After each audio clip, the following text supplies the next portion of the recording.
Olá, vou apresentar mais um Scoli Talks, que faz parte do Scoliosis Talk em Brasil, um fórum internacional de escoliose nesse ano de 2020. O convidado de hoje é o Dr. Stefano Negrini, médico italiano, um dos fundadores do ISICO na Itália e atual diretor científico do Instituto, além de ser professor associado de medicina física e reabilitação na Universidade de Brescia, Fundação Don Gnocchi.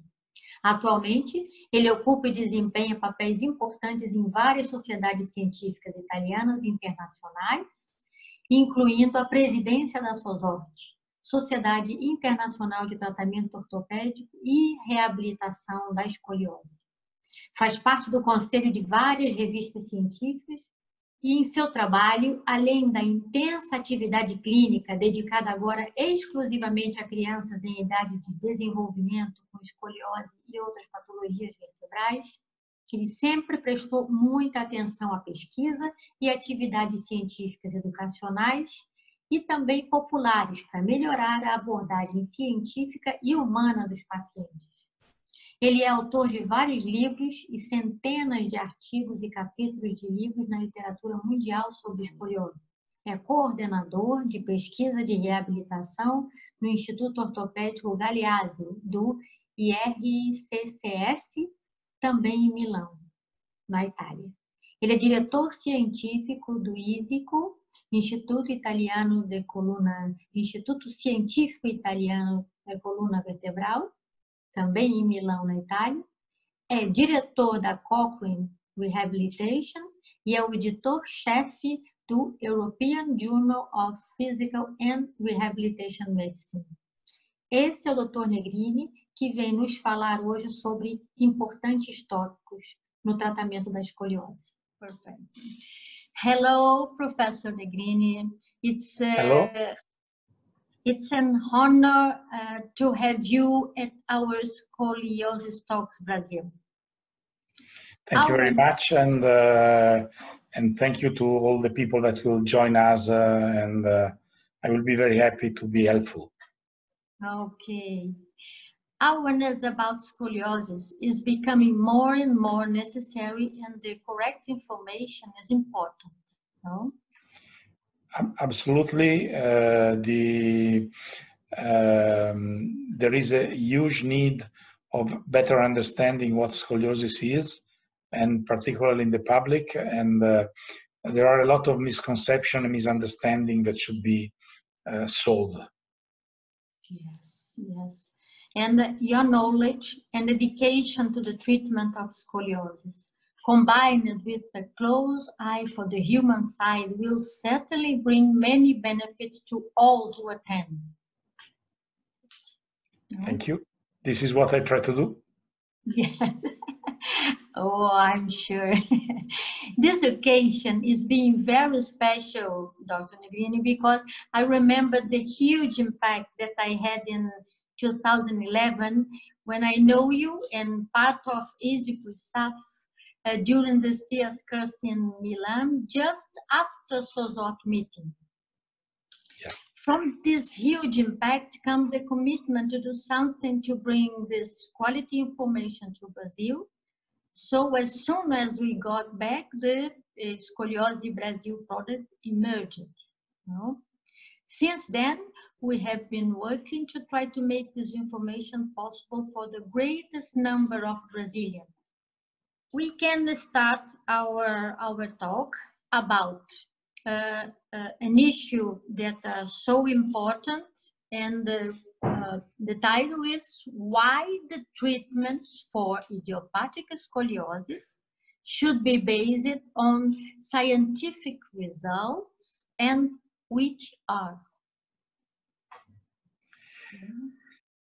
So if you want, I can start immediately from the first question. Why should we base ourselves on scientific data? Yes. In fact, we are in the field of medicine, and medicine cannot be practiced out of science. Mm-hmm. And the problem in the field of scoliosis is that the problems of scoliosis are interlinked with the problems of posture. And when you have a scoliosis, you always have a faulted posture. But there is a big difference between what is only posture and what is scoliosis. Scoliosis is a deformity of the spine, of the vertebrae and the trunk, and this deformity causes a faulted posture.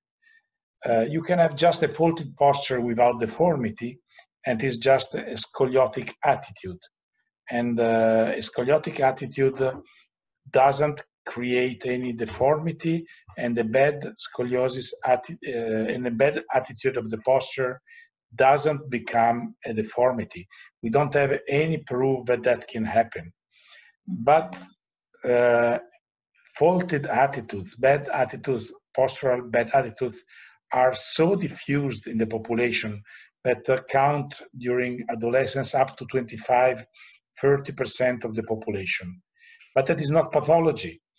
And so there are a lot of people that treat these attitudes with very good results, even without any real scientific basis, because what is posture can change just because you do sport, you move more, and that improves posture.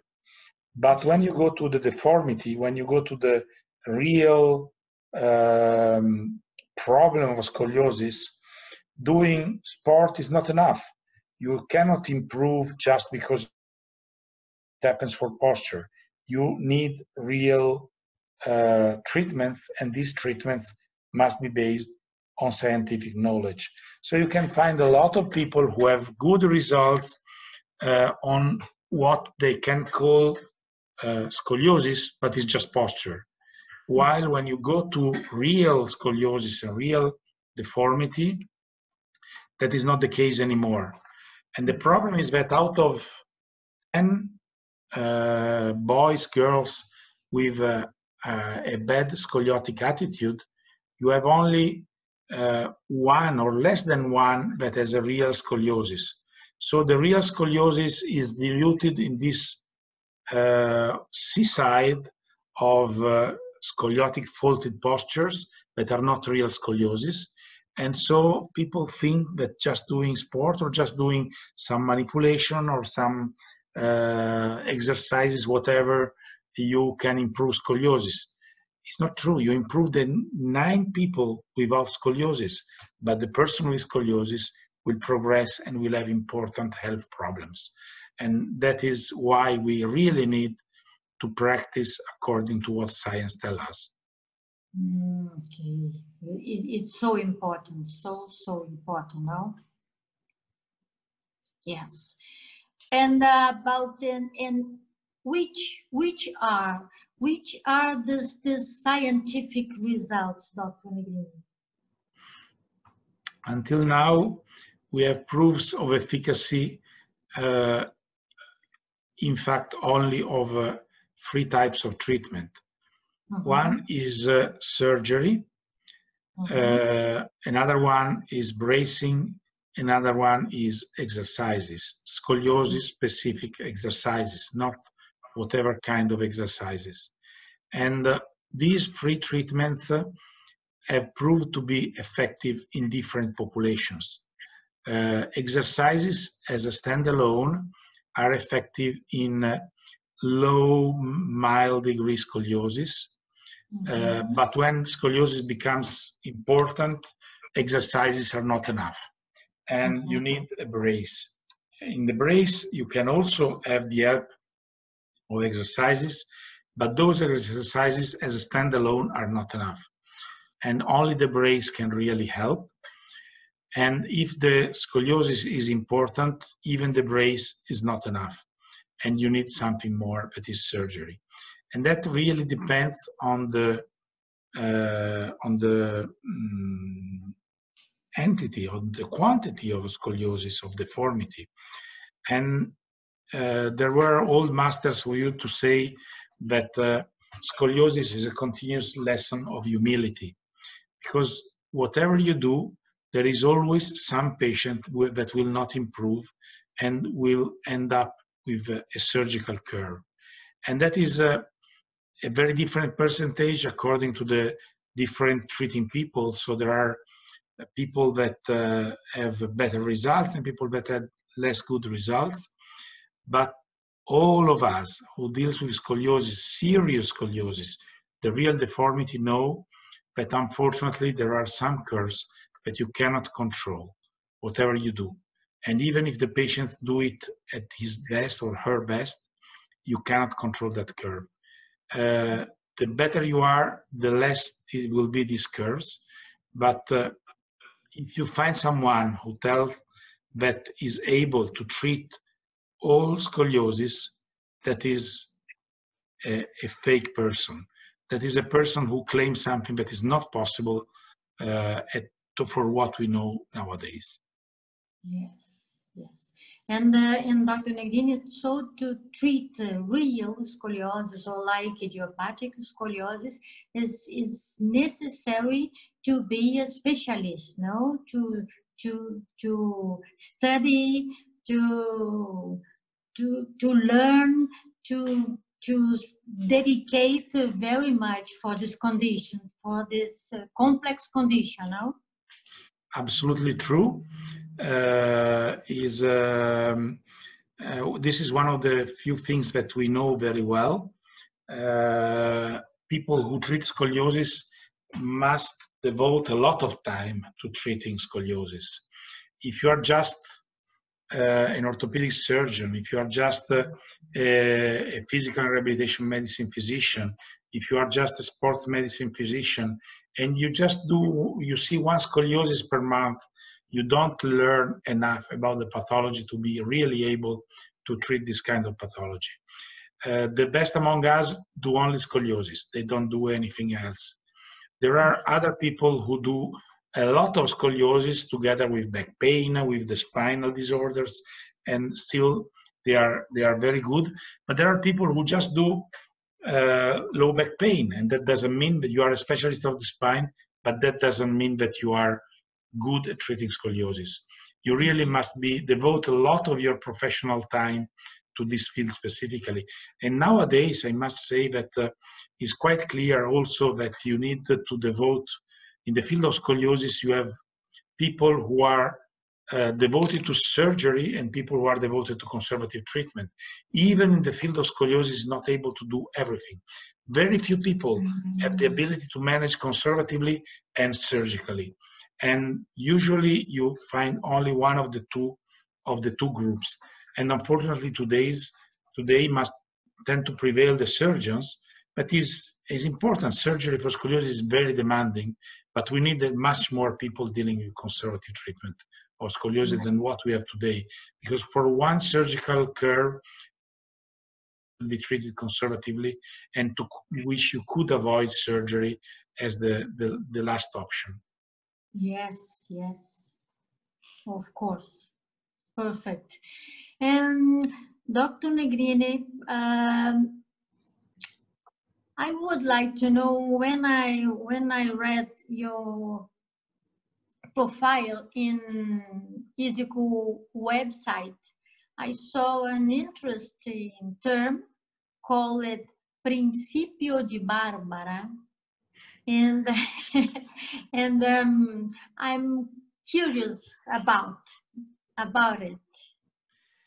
Yeah, it's a thing that came many years ago when my daughter was still little, and her name is Barbara, and I used to see the parents asking me to treat their daughter like if it was my daughter, and this is something that I came along at that time, that has some validity, but also some limitations, because with the white hair now, I recognize that you must be in that situation to really understand what is better to do. You know, when things are difficult, and with these difficult things relate the health of your kids, there are choices that are really based on your basic principles of life. And our basic principles are different, and we are not exactly the same. And I know for sure that some surgeons, colleagues, would think that in front of some kind of curves, they will operate their kids. And I would not, because I am dealing with conservative. So on one side, taking care of your patients as if they were your own daughter and son is the care you propose to them, and that is correct. But when it comes to the very difficult decisions, you have to give the tools to the patients and parents to understand what is best for them. That is not necessarily what is best for you. So on one side, you should apply the Barber principle in the term of the care you apply.